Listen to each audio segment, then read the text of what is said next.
கோவை அரசு மருத்துவமனைக்கு அவசர சிகிச்சைக்காக வரும் நோயாளிகளை தனியார் மருத்துவமனை ஊழியர்கள் அழைத்து செல்வதாக புகார் எழுந்துள்ளது.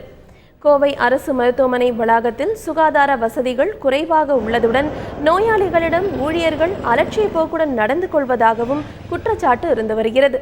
சில ஊழியர்கள் அராஜக போக்குடன் நடந்து கொள்வதால் நோயாளிகள் மிகவும் அவதிக்காளாகி வருகின்றனர்.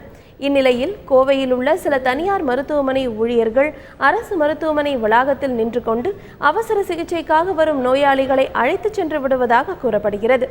இதை தடுக்க சம்பந்தப்பட்ட அதிகாரிகள் உரிய நடவடிக்கை எடுக்க வேண்டும் என்று பல்வேறு தரப்பினரும் வலியுறுத்தியுள்ளனர்.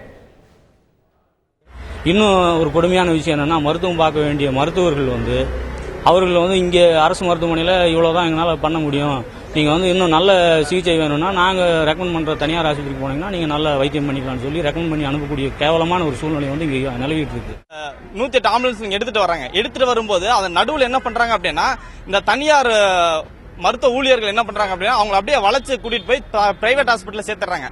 அப்படி சேர்த்தும் போது உங்களுக்கு இவ்வளவுதான் கம்மியாகு அப்படின்னு சொல்லி சேர்த்துறாங்க.